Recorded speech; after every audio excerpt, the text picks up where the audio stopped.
Cinderella's story begins long before the sparkling glass slippers and the grand ball, rooted in ancient folklore that spans continents and centuries.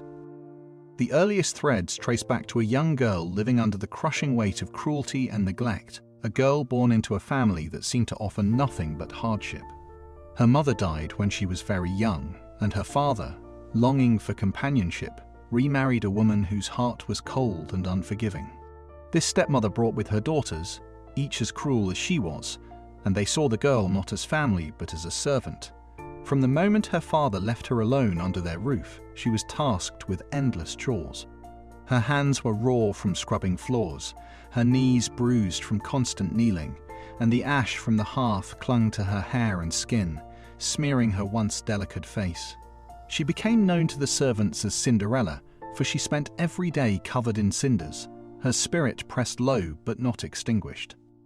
She lived in a world of soot and shadows, yet in the quiet moments, she dreamed. She imagined gardens she had never walked through, music she had never heard, and a life where kindness might touch her as softly as the evening sun. Legends from China tell of Yi Xion, a girl much like her, whose magical fish granted her hope. In ancient Greece, a young woman named Rhodopes found fortune with a golden slipper, traveling across deserts to find a prince who would see her worth. Each culture wove the same essential truth.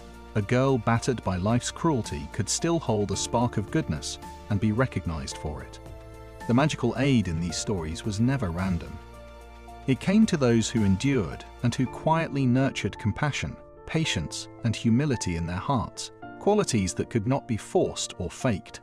One day, when word spread of a grand celebration hosted by a prince, a gathering meant to find a bride whose heart mirrored nobility, Cinderella's stepmother forbade her to attend. She watched as her stepsisters dressed in finery, their laughter echoing like sharp bells through the corridors, while she remained behind, the cinders her only companions. And yet, as she wept by the hearth, a presence appeared. In some versions, a wise and patient fairy materialized in others. A magical bird or fish remembered her kindness and summoned the power to transform her reality. Her tattered gown became radiant silk, slippers gleamed like captured moonlight, and in an instant, the girl of ashes became a vision of elegance and grace. At the ball, the prince noticed her not because of beauty alone, but because there was something in her bearing, a quiet dignity, a resilience honed through hardship that could not be manufactured. He pursued her curiosity and spirit, chasing the fleeting moment when she had to flee at midnight, leaving behind the glass slipper, a perfect symbol of her unique self, a fragment of her story made tangible. The prince's search was relentless, guided not by superficial appearance, but by the truth that some marks, some impressions, cannot be duplicated and can only belong to one soul. When the slipper finally fit, it was not merely a triumph of fortune, but a recognition of the life she had endured. Her stepfamily's cruelty could not erase her worth. She entered the palace not just as a bride, but as a living testament to endurance and virtue, a reminder that even in the lowest of ashes, there is a spark capable of igniting a destiny far greater than the life forced upon her. Cinderella's story, as ancient as time itself, whispers across generations. The girl who suffers in silence may rise in brilliance, and true grace is born from struggle, never taken for granted. In the oldest versions of Cinderella, the story is not sweet or gentle, but dark, jagged, and full of pain. The girl is still the daughter of a once-kind mother, but after her death, her father remarries a woman so cruel that she delights in tormenting her stepdaughter. The girl is forced to live in filth, sleeping among ashes and soot, wearing rags that smell of smoke and rot, her hands cracked and bleeding from constant labor. She is given the most impossible chores, cleaning while her stepsisters mock her, spitting insults as they feast, flaunting a life of comfort she can only imagine. In some of the harshest versions, there is no fairy godmother at first. Instead, Cinderella's only solace is her connection to animals or the natural world, a kind of quiet, desperate magic. Birds peck seeds from her table scraps and whisper advice.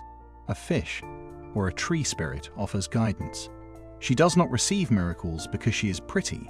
She earns them through acts of kindness, feeding the animals, caring for the weak, preserving what little purity remains in her oppressed life. The ball, when it comes, is frightening as much as it is wondrous. She sneaks away, driven not by hope, but by longing for a brief taste of freedom. Her beauty is overwhelming, unnatural, frightening even to those who see her. A shock of contrast against the coarse world she comes from. The prince notices her, but in these versions, he is also a young man shaped by expectations of power and conquest. There is tension. A dangerous-edged Cinderella is not simply a passive figure.